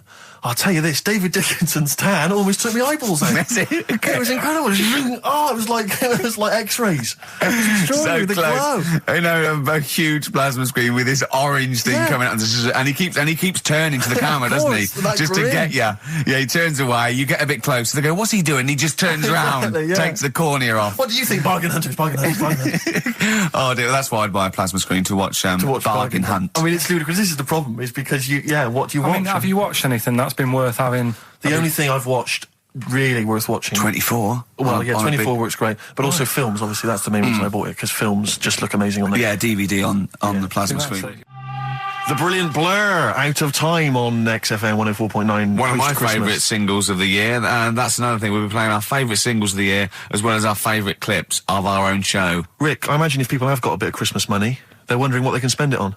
Office DVD. Well, other than that, these guys have got some ideas. What, adverts? Brilliant. Exactly. Carl you had to, go for one of those, well clinics, didn't you? I haven't gone. Why? Because I'm not happy with it. What? I'm not happy with the whole... Well, it's just... Do people know what them places are? They'll give you a whole... Have you heard of them? Yeah, I've had one, yeah. They check everything. Which, Suzanne, my girlfriend, was like, you're 30 odd now. When was the last time you went to the doctors? And I haven't been for ages because I don't... No, I never go. Doctors. I never go. Unless I think I'm honestly going to die there in agony. Think they can always find something. Jane made me go to one of those things, those boot things where they do that. It's, a couple £100 and they give you a complete head to toe, don't they? But head to bottom is what it is. They do the old finger up the arse thing. Now, what is that testing for? Well, I like that he said it quietly, because he's on the radio. You can't say arse. Yeah. I say it quietly. Say it quietly. Yeah. Arse. Yeah, arse. That's what our mistake was, because we got a complaint upheld, didn't we, for saying... And I'm talking about a male chicken here, which is a cock, as you know. Yeah, and we said that word, right? So if we'd have gone, cock, we'd have probably gotten away with it. You can get away with murder. If you just whisper it very So go on then, I'm not going because I'm not having that done. I don't understand what you're going to find up there. That's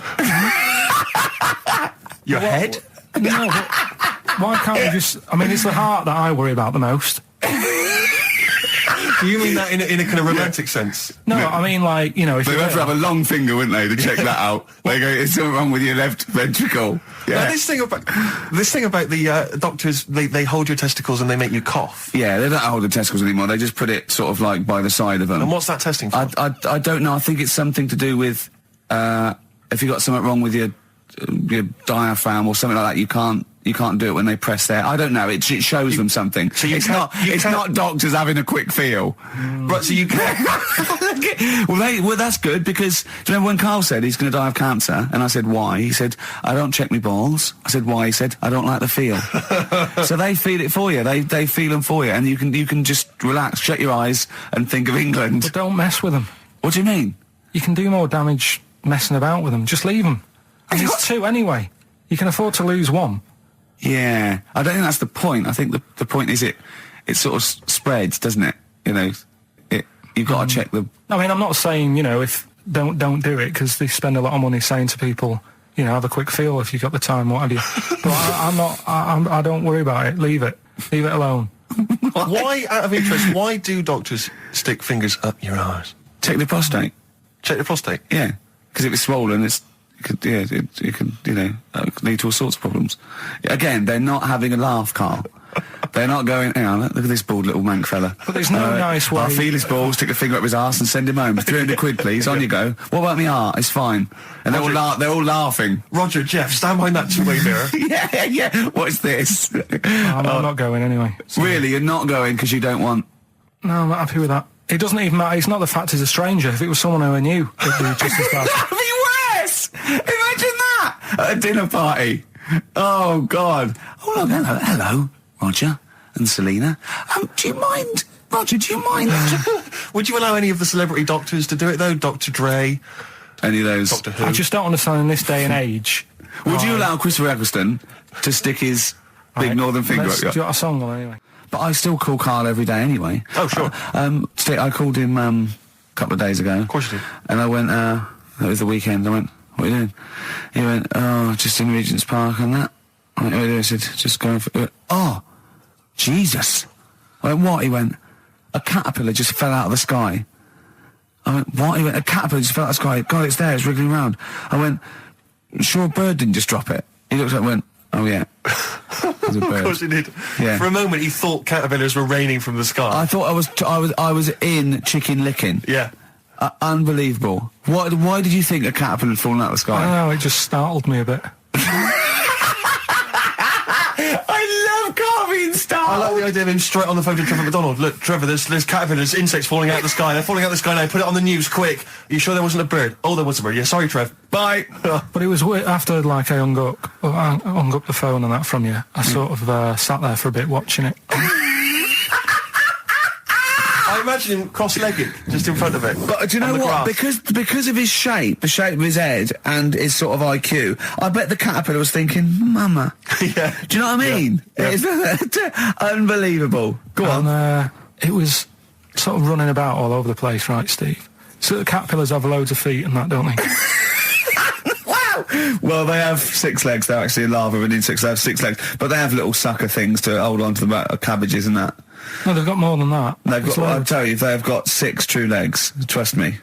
Trust me, I'm a scientist. And you were thinking what, Carl? Well, but they've got little pods. They've got little pseudo pod legs and little suckers. Yeah. But it was running about like everywhere, right? Mental, but sort of running off to the left, and then it sort of went back to where it was. Then back, went right and what have you. I'm just thinking, whoever gave them the legs, right? What's the point if they don't know where they're going and that? Do you know what I mean? If you can get about... Imagine that sentence. Did you hear that sentence? Can we play that sentence back? No, I don't think we can. Imagine who gave him that legs. Whoever gave him them legs, what's the point if they don't know where they're going and that? And that. Always and that. And that, but maybe you just, to be fair to the caterpillar, with all its legs, okay, and you didn't know where it was going, it had just been plucked from its house by a bird, shot up into the sky, and then dropped from 80 feet, hitting the ground. Onto the head of a weird, bold-shaved monkey. It was probably concussed. Yeah, it's one of them things again, though. But it still knew more about the world than you. How does that make you feel?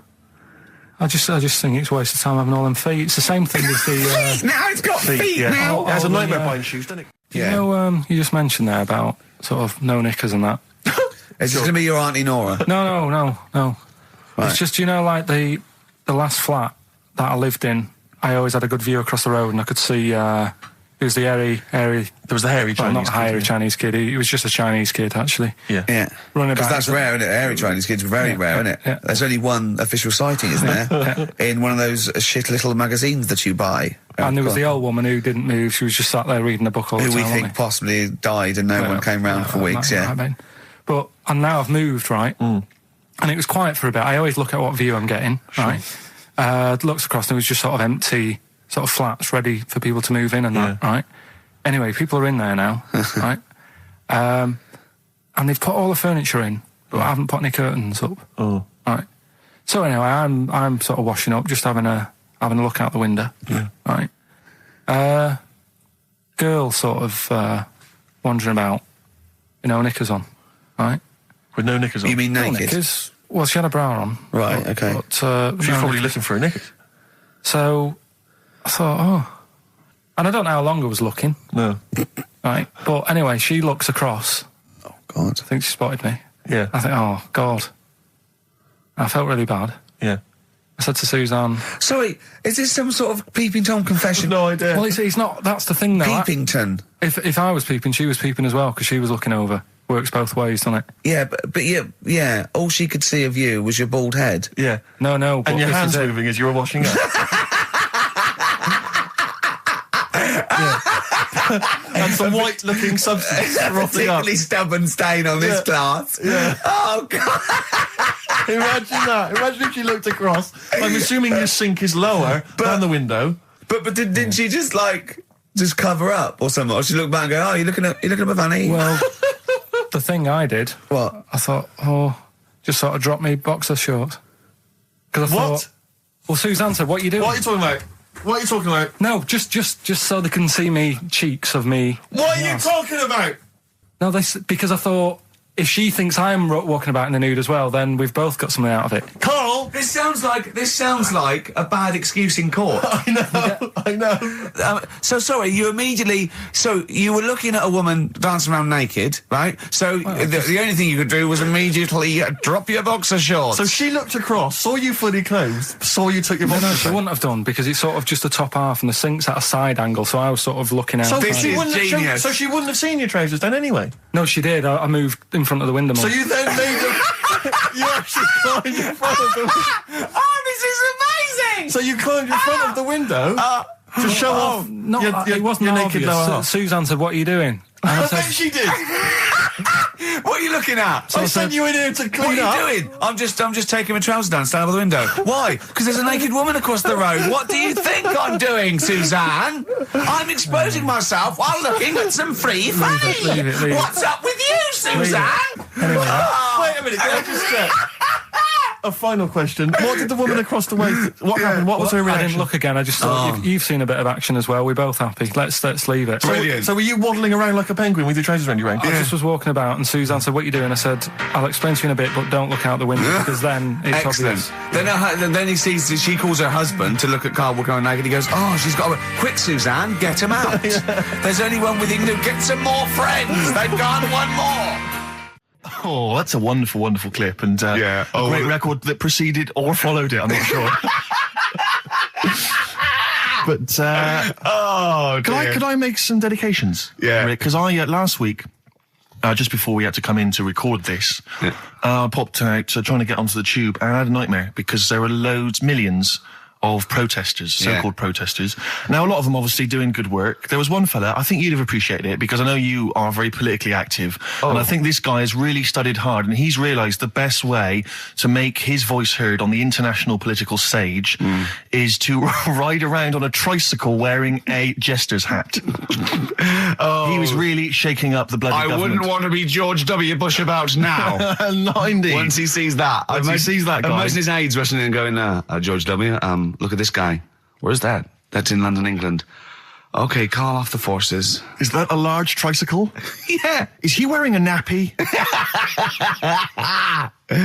Get me Colin Powell. Why'd you call him Colin, not Colin? It's the way he likes it. Don't about. Just call off the troops. There's a in a jester's hat.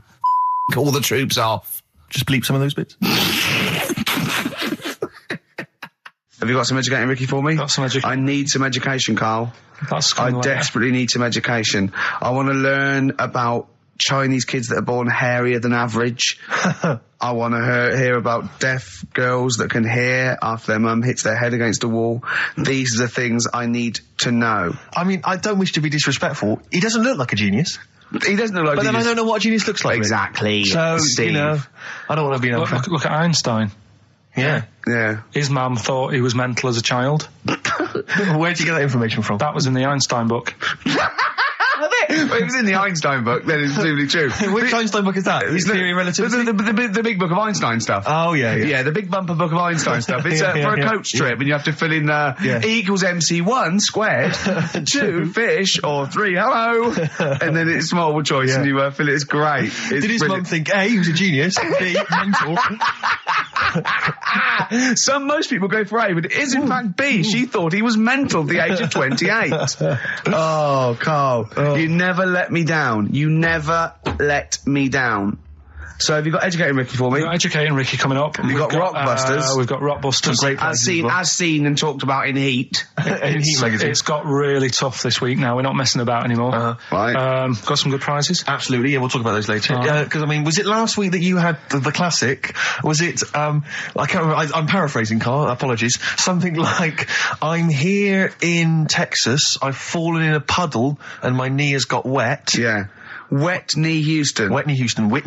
And Yeah. also, it was last week when there was a little bit of confusion over the one for Holly Valance. Right? Of course. I don't think it was confusion, I think it was your error. Yeah. No, it wasn't. And it was because- Holy Valance, and you meant Pelmet.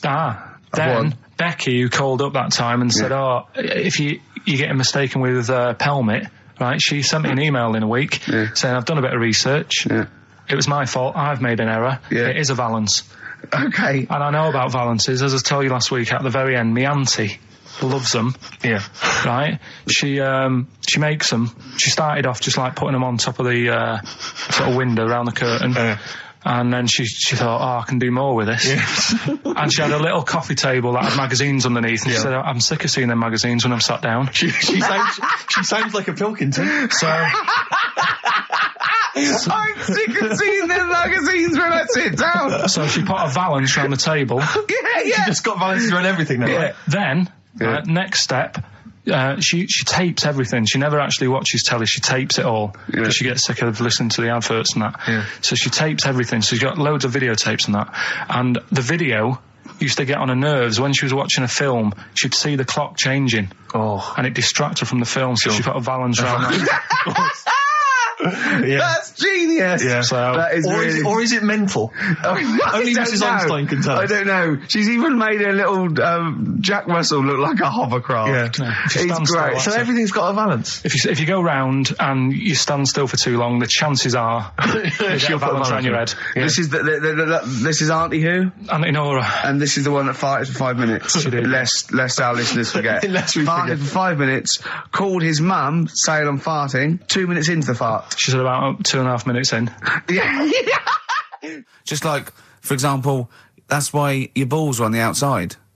Because the cells have to be a certain temperature to survive. I don't know if it's the sperm or Sertoli cells, but they have to be a couple of degrees below body temperature.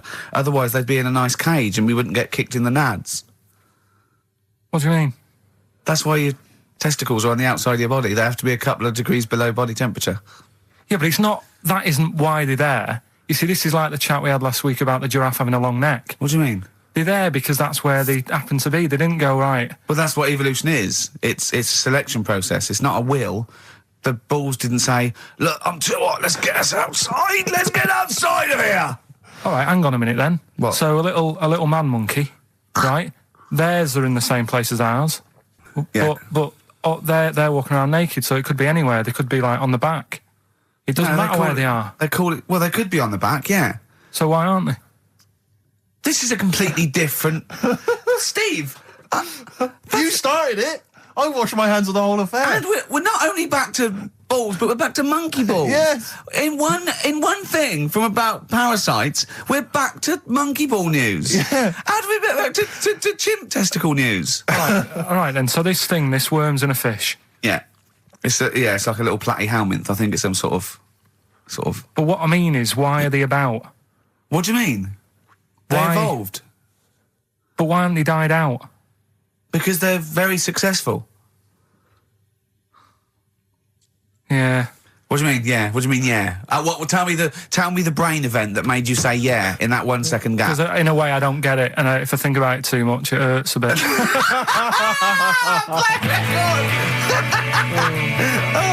They've just been around for years, Carl. Yeah. Like Cliff Richard or something like that. Yeah. Carl's look at him. Carl looks at you like a cat. Yeah. Whenever we leave him behind, if we don't talk like straight at him and let him see our lips moving, and it's monosyllabic and very look, he's lost in that conversation there. He just drifted off, didn't you, Carl? No, I just was also thinking on animals and that. Something else I was going to use. Go on. Was This isn't a radio show, is it? I just suddenly caught myself. This is I nothing. told you that before. It's been bad today. No, but I mean, it's the way, this casual way that it's like we almost have no regard for our listener. And I'm not proud of that. I just don't know what to do about it. Do you know what I mean? I don't know how to do this properly. I mean, we're just chatting here. I mean, it's only Anderson who's seen through us. And that surprises me, that more people haven't... I mean, what are the figures like? Do people listen to this show? I'll find out for you. You keep saying that. But, there's this parrot. And, apparently... It lives Rick, it's unique, if nothing else. I mean, when you wake up with Woken tomorrow, you're not even going to hear him start a line with there was this parrot. Go on, there was this parrot, yeah, go on. And it can talk and that. Someone's obviously... taught it out how to speak and that, and it flew away, and it's living in this church, right? And people are at the church doing hymns and that, and then Trouble's brewing. in between the hymns. That parrot was owned by an old miner who used to swear a lot. Yeah. Well, then the vicar is going to be really annoyed. That vicar, that vicar's going to go on. I just hope he stays quiet, Rick, during the vicar's sermons. Yeah, go on. Have you read it? No, go on. Have you read it? No, because that's what happens, right? Go on, tell us, Carl. During the hymns, it's sort of effing and jeffing and stuff. And everyone's like going, oh, it's quite funny, really. It doesn't know what it's doing. Everyone's having a laugh. Yeah. But it's causing a havoc at funerals. When did this happen? Not years ago. John was a much loved man. He was a wanker. Yeah. So anyway, that was another story. What can you say about Uncle John? Bollocks. Oh, Carl, I love the fact that when you look at things, you go, that's interesting. A parrot swears at funerals. That'd be a nightmare. And it stays with you. You see, for a simple man, you retain an awful lot of knowledge. It's just all rubbish. Do you know what I mean? If you just replaced all this rubbish with good stuff, you'd be an intellectual. Yeah. Really. Because, your retention is fantastic. Yeah. So Did I lose you again there, did I? Was it the word retention? We've still got Wash Up With You. Yeah. Should we play a record and do Wash Up With You? Yeah, we'll play a bit of Aqualung then. Aqualung! Depeche Mode there, and I Feel Loved. Who'd have thought Depeche Mode would have been that huge? I think I've seen little lads from Basildon with little plinky plonky sound. I thought that'd be it. They'd be like Visage or something. That'd be it. And now they're stadium rock fillers. They're huge. They conquered America. He went through some hard times. He came out the other way, and well done. But see, I think what you just said there is a very good example of why they are and why certain other bands aren't. Because if you think about it, for me, you see, whenever I think of a band name, if I see a new band's come along or whatever, I always use a very simple test, which is, can you imagine that you're the announcer at a huge event? Maybe it's like broadcasting around the world, like Live Aid or Nelson something. Mandela Or concert. it's a Nelson Mandela Freedom concert. Yeah. And you can imagine someone He's there. Nelson's there. Yeah, with the there. Spice Girls. Oh, they're all there. But you can imagine someone saying, ladies and gentlemen, please welcome to the stage, Depeche Mode. Yeah. The Rolling Stones. The Who. Exactly. But you can imagine someone saying, ladies and gentlemen, please welcome to the stage, Visage. Ladies and gentlemen, will you please welcome our headline act? Welcome Idlewild! Exactly. Ladies and gentlemen, please welcome to the stage, Ned's Atomic Dustbin. It doesn't... Do you know what I mean? You just know. The Levelers! Some bands aren't going to make it. Ladies and gentlemen, please welcome to the stage, Mega City 4. You know what I mean? It's just a simple test. We'd like you to do that at home. If you're thinking of starting a band, or you've just named your band, you're just beginning, just phone in, tell us, or email in, tell us what your band name is, and we will use that simple test. And we will do the test. Ladies and gentlemen, will you please welcome to the stage... the Franken Walters! Jimmy Eat World! Ladies and gentlemen, please welcome to the stage, Cooper Temple Claws! I don't think it's going to happen for those lads. Here's a good It's one. a simple test, anyway. But 100 reasons, please welcome to the stage. 100 reasons. 100 reasons, I think, would work quite well. I'm just going to give the email address, ricky.gervais@xfm.co.uk. You've got a real problem with Rick Wallow, haven't you? He turns my stomach. I know, but don't... Because he's arrogant as well, though. Exactly. That's the problem. Don't explain to people that... No, he is a bit arrogant. It's his whole thing, that it's the whole package, so to speak, that you don't Well, there's another thing in this quote, because it's not just the fact that he eats too much. He tried, apparently, to lose some weight, and he said, the first month I lost 11 pounds, the next I lost a stone, but in the third my body did somersaults and I put on 9 pounds. I had a slip up. I can't say when, why, or how, but it just sneaked up on me. Yeah. I don't believe it. Yeah. Don't believe it just sneaked up on him. That body's never done a somersault in its life. No. It just sneaked up on him. Yeah. It was the cakes again. Yeah. It was the same old cakes as before. It was exactly the same problem. Sleep eating. Yeah. It's called. It was the KFC bucket again. It was the family-sized KFC bucket for breakfast. Dear. Poor man. The other thing is that I don't think that's a very good shock tactic for a doctor to tell a 20-something, well, to be honest, you've got 20 years to live. Yeah. That's not, and when I was 20, the thought of dying at 40 was fine. Yeah. I didn't want to live to 40. I just thought, what can you do when you're 40? Yeah. Just laying around doing nothing. Eating cheese. And then you got there and you discovered... No, but someone said... The dream came true. Sophie here sent me something, and she says, I realise you're not Graham Norton, but I had to send you this. And she sent me the top of a little cream cheesy thing, and it's the brand name is Gervais. Oh, God, that is... they've named a cheese after you. I think it's a big French company, and this is from the Czech Republic. It's all over Europe, and so That would be a dream come true, wouldn't it, if they named a cheese after you? No, I think it's probably ancestors, and so cheese is in my blood. Sure. Quite It literally. literally is, yeah. Another heavy Friday night, was it? It comes out of pores like those Play-Doh things. I can squeeze out different shapes. Jane, bring the Stilton in. It's Friday night. This isn't fried.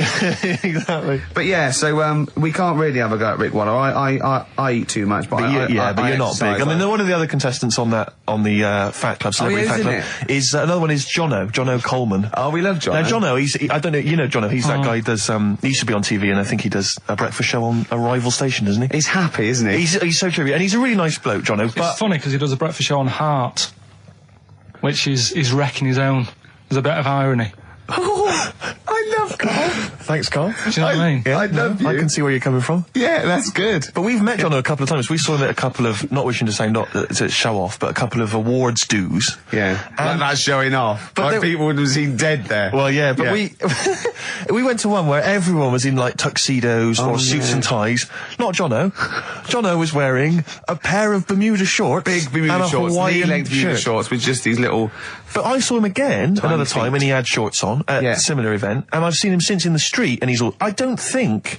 I'm wondering if he can wear trousers. I don't think he can actually wear trousers. I don't know if there's a medical reason for that. Whether he's just his legs are too fat. I think the material is a waste of money. I think it's just Yeah. that you can get shorts that big and they're comfortable. And I mean, to be quite honest, I don't want to squeeze into a tuxedo anyway. So if you can go, I'd love to turn up those things in Bermuda shorts. Well, of course. Flip flops. But do you think he started off by wearing, maybe he just had the upper half was a tuxedo with the tie and then the everything, shorts for and the shorts comfort. underneath, and he would just have to come in, kind of sneak behind, a sideboard. Potted plants. Or a potted plant, or bring his kids ahead of him. Yeah. You know, And they you are just wearing go, trousers, aren't you? You're wearing trousers. Of course I am. Yeah. In you go. Kids move a bit. Well, no. Exactly. Of course I'm wearing trousers. Why would I? I'm wearing And they just trousers. thought, this isn't fooling anyone. So now I'm going to make a wacky effort to sort of, The next excuse stone it. is, I've heard he's going in a grass skirt and a garland around and he's going to come in limboing. But you did ask if you could go to the BAFTAs in a dressing gown, didn't you? Just for ease. Yeah. Yeah. This is the Best Of Show on XFM 104.9. I'm Ricky Gervais, with me Stephen Merchant. Yes. I hope you're enjoying the Best Of.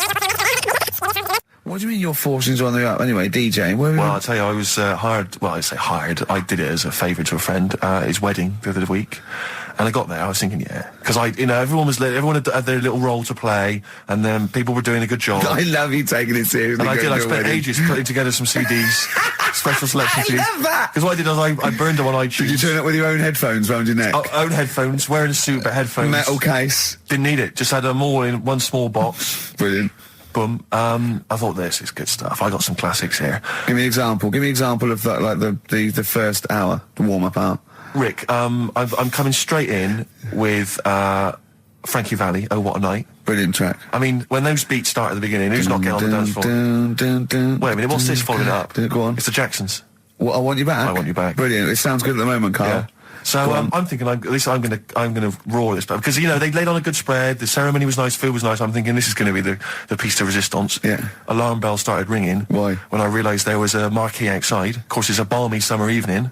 I'm stuck inside on the dance floor, so I'm thinking I'm going to be struggling here to get them in. Even with flavours like this, I thought I'd struggle, Rick. So I'm sat there in my suit. I'm sat behind this little DJ console. I've got all the big numbers. There's one or two people making some token effort, but frankly, most people are outside everywhere at the time. I was livid. Of course, they couldn't hear it out there. So I was playing to an empty room, really, and I was furious. I was absolutely furious. Because, I mean, what is, they're wasting my time. They're wasting, now I could have just stuck the CD on and gone out. They're wasting Frankie Valli's. Frankie Valli's time. They're wasting the Jackson 5's time. They're wasting, D-Light's time. Yeah, yeah. And, so I'm sat there, and there's a couple of people making a cursory effort. Mainly when they come to get a drink from the bar, they might have a little quick, couple of twos. You shout, we don't want your Not lot. interested. All of you or no one. All of you or no one at all. And, then there's a microphone set up because people have been doing speeches. This little girl gets on the mic, right? It's being funneled through the speaker system. So every time I put my headphones on, Miss Dynamite, was it? It wasn't sadly Miss Dynamite, although she decided to have a little go at emceeing. She was screeching a little head How off. old is she? Oh, I don't know, 8 or 9. At their most annoying. when children are their most annoying, because they got a bit of confidence there. They're a bit cocky. They're not shy anymore. They're a little bit arrogant. Yeah. She's screeching her head off, so I'm playing, and she doesn't know it. Your face! I'm playing into the groove. No one's getting into the groove because she's going mental. She's just going, what's this? What's this? I don't know what this is. Play something I know. I'm thinking, I haven't got any bloody DJ Otsu or Crazy Frog. I'm not going to play what you... So she's just screeching along, ruining it for everyone. I say everyone, there was no one there. So me, she was ruining it for me. I bet you were really I angry. was furious. But of course as well, every time she screeched, it went through my headphones. So, of course, and then her dad comes along, right? And I'm thinking, all right, he's seen I what's just imagine happening. you in your suit, sweating, getting annoyed at someone ruining your set that no one's listening to. I think, her dad's coming over. He's going to put pay to this. He's realised that, she's causing a disturbance. He comes over there, joins in. No. Sits her on his lap. He's just saying, she's having a whale of a time. I'm thinking I'm furious. I'm thinking it's his responsibility to shut her up. He's not going to do anything. What can I do? I can't step in. No. And I know very well that if I interfere, he's going to say, oh, well, she's enjoying herself and no one's dancing anyway, and we've just got into a fracas. Yeah. And I didn't want to start a fight. No. Because I don't know, but he'd have knocked you out, wouldn't he? Someone would have got knocked out. And I'm not saying who it would have been, but, but to bear in mind, Rick, there would have been two of them. And, so I didn't want to get into a fight with him. And, anyway, so I'm playing. Anyway, so my friend came along. He realised what was happening, and I didn't have the guts to unplug the microphone because he'd have known. You see. Yeah. So I got my friend to do it when she had her back turned. So he pulled the plug out. The microphone went dead. She went, "What's going on?" I went, "I don't know what you're talking about." I said, "I don't know." She said, "Where's the microphone?" I said, "You must have broken it." I don't know what's going on. Someone will probably make you pay for that. Anyway, at least we shut her up. That is great. But it really went from bad from worse. And there's that thing when you panic, you start panicking, so you're putting on a lot of flavours that you would have saved till the last hour. What are we talking? Boom, boom, shake, shake. Exactly, you're throwing him in early. Love Shack's coming on way too soon. Really? Oh, Love Shack before 11. It's heresy, but I had to do it. But anyway, in the end, I made the bride go and get some people in. I said, look, it's your special night, all right, and they're going to enjoy this. I'll be honest, love, this is a washout, and it's up to you Exactly. to turn this wedding around, or I'm walking. I'm walking, and I tell you, they're going to have a sour memory of this evening unless you bring some go people and in. get everyone in dancing. So she got him in at the end. Brilliant. And I'll tell you this, Carl. I mean, I don't know what you say, but they were loving it. They were absolutely loving it. A bloke came over and said, "Have you got Amarillo?" I said, "No," but I put on something even better, Delilah. Wedding crowds always go for Delilah. A song, of course, about old man killing his wife. But it always goes down very well, strangely, at weddings. They get into a sort of hokey-cokey thing. They went berserk for it. And I was following it up with, I had the monkeys, I had all sorts going on. Brilliant. Of course, you know what happens. What? I'm going great guns. People are absolutely loving it. They're rocking it. I throw in, I had something cracking on at the end. Come On Eileen, of course, was on. People were going berserk for it. Which is unfortunate because the bride's name was Eileen. Yeah. And then the bride pipes up. I'm throwing the bouquet. So they all traipse off outside again. I was furious. Oh, no. I plugged the microphone back in. I said, "What are you doing?" We got, but they went out. Then, of course, you can't get them back once they've done that because all the women are running around. I got the thing. And then they got to wave everyone off, throw the confetti. They ruined your day. I was having a great time and they ruined it. She ruined your special day. She ruined my special night. Oh, no. It's on her head. What would you put on about now, Carl? What if I was DJing? Yeah. Probably a bit of world party. Go on. Interesting. Into films and that. It's just that I only, I've just got the 5 channels and flicking about, and I'm not impressed. I mean, I can understand why more people listen to radio and stuff. Yeah. Well, not this one, but go on. Well, when was it? When was the last time I sort of sat down and had time? Because I'm always busy doing stuff and that. Sure. Moaning takes up about 3 hours a day. When did Wimbledon finish? A couple of weeks ago. Right. Found myself sat there, right? I'm not having a go. I know we stopped Cheeky Freak of the Week and all that, right? So I'm not going to be having a go. Christ, I sat there. I'm scared. No, I'm not having a go. You've always got to remember that. Go on, just get on with it. Get on with it. I'll apologise after. I'm just saying, watching Wimbledon, it wasn't, one of the major games. It was little fellas in a wheelchair having a game. Little fellas in a wheelchair. Right. But for me, I mean, great. They're doing a sport and everything. Don't put it on the telly. What was up with it? There wasn't like a rally going on. No, do you know what I mean? Do you know normally Christ. like with the well, not to Enman, but with some of the other with some of the other players and that, they're playing for ages, aren't they? It's like, who's going to win this and that? Yeah. None of that. It was just like, hit it, net. Oh, Christ! Oh, God! I don't know what to do! And people would like sat there watching it as well when they've got other games going on in there. That's what I couldn't understand. If you've paid your money to get in, yeah. I mean, like I say, good on them. If they, do you know what I mean? But it would have been And don't they know, all start first in the marathon. I just thought it would have, give him a game of swing ball or something. Yeah. You know what I mean? No, yeah, I understand. Oh, Yeah. There's never anything on. XFM in the community. Let's play a tune. Ricky Gervais, Ricky Gervais. Don't put my name to this last link. Don't put my name to this last link. Ricky.Gervais, xfm.co.uk. Oh. Magic, Virgin, if you're listening, we are available probably sooner than we thought.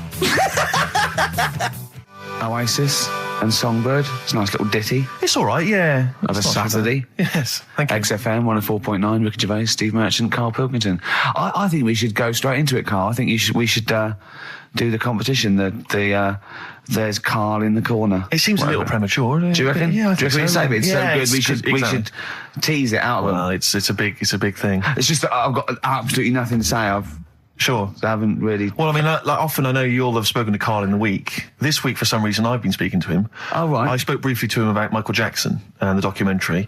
Yeah. Now, of course, I thought that was extraordinary. Amazing, and I asked amazing Karl's piece of opinion. work. Yeah. And he didn't mention to me the fact that Michael Jackson likes to climb up in trees. No. He didn't mention anything about his bizarre relationship with children. He didn't mention anything about his obsessive billionaire spending sprees. Right. He didn't mention anything about the mannequins he has in his thing, or the fact that he drives around his sort of 7 hotel suites in Las Vegas in a little kind of old people's scooter.